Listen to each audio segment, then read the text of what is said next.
नमस्कार, मी लक्ष्मण आपल्या YouTube चॅनलवरती सर्वांचे स्वागत करतो. जी आपण PIQ सिरीज स्टार्ट केली आहे तिलाच पुढे कंटिन्यू करत आज युनिट नंबर 5 मधला एक क्वेश्चन घेतलेला आहे. तर क्वेश्चन असा आहे, compare Sanon फॅनो and हफमन coding techniques. आता थोडंफार नाव कोणी कोणी वेगळं वाचतं, नावावर लक्ष देऊ नका, कन्सेप्टवर लक्ष द्यावा. याचा डिफरन्स काय, कंपॅरिझन कसं करतो ते बघा मेन मुद्दा.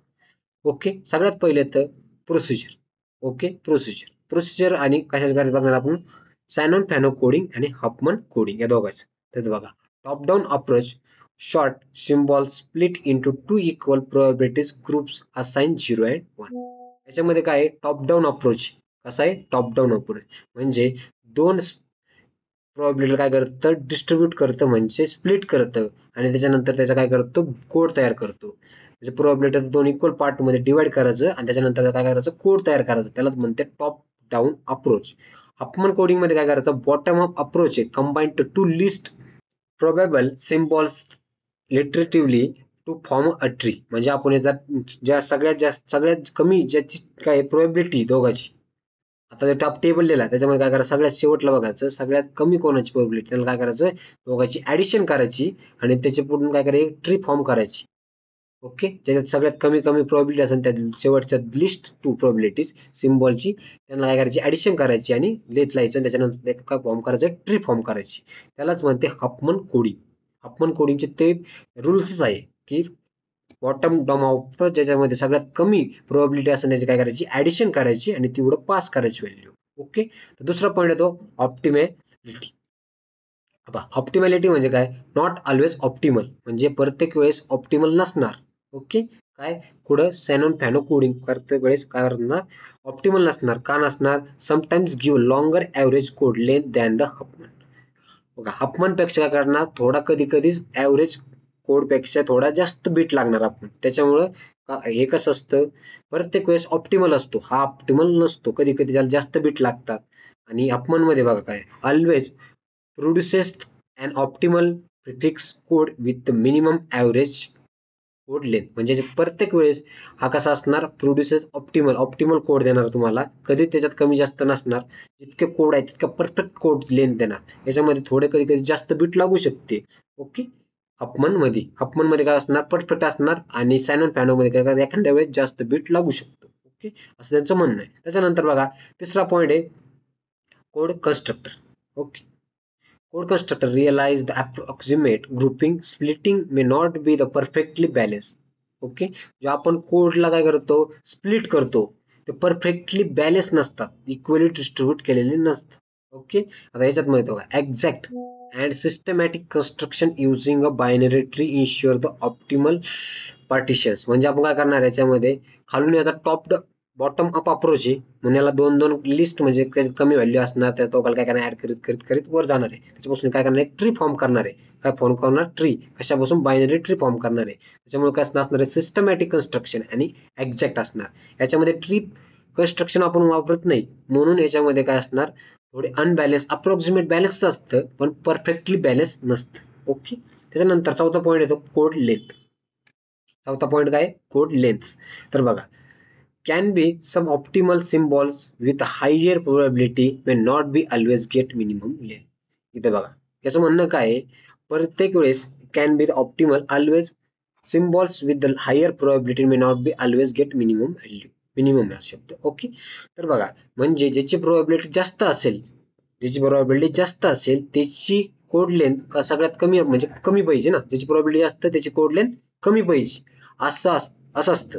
पण याच्यामध्ये तसं होत नाही. कधी कधी काय होतं, ते पूर्णपैकी परफेक्ट उत्तर देत नाही, म्हणून हे काय, कॅन बी सब ऑप्टिमल. थोडं सब ऑप्टिमल म्हणजे थोडं महाग आहे. ओके, तर बघा, code length are very close to the log two बेसला काय, two p and the minimum possible. Okay, जेवढं पॉसिबल आहे, म्हणजे जेवढी मिनिमम त्याची जास्त जास्त प्रोबॅबिलिटी राहील तितकी जास्त कमी त्याचं काय असणार, कोड लेंथ असणार. ओके, याच्यामध्ये परफेक्ट असणार. काय मध्ये, हफमन कोडिंग मध्ये काय असणार, परफेक्ट असणार. त्याची जितके असणार, लॉग टू बेस पी, लॉगच्या बेसला 2 आणि पी याच्या काय जवळपास त्याची व्हॅल्यू येते. त्याच्यानंतर इफिशियन्सी बघा, इफिशियन्सी कशी, इफिशियन्सी बघा, स्लाइटली लोअर इफिशियन्सी दॅन हफमन. हफमन पेक्षा काय असणार, याची लोडिंग कमी असणार इफिशियन्सी.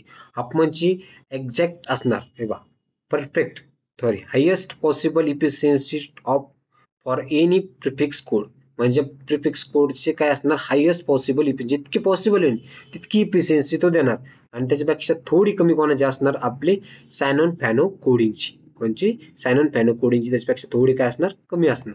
आणि सगळ्यात जितकं पॉसिबल होईल तितकी हायेस्ट देण्याचं काम करतं हफमन कोडिंग. त्याच्यानंतर 6वा पॉईंट येतो आपली कॉम्प्लेक्सिटी. काय द कॉम्प्लेक्सिटी.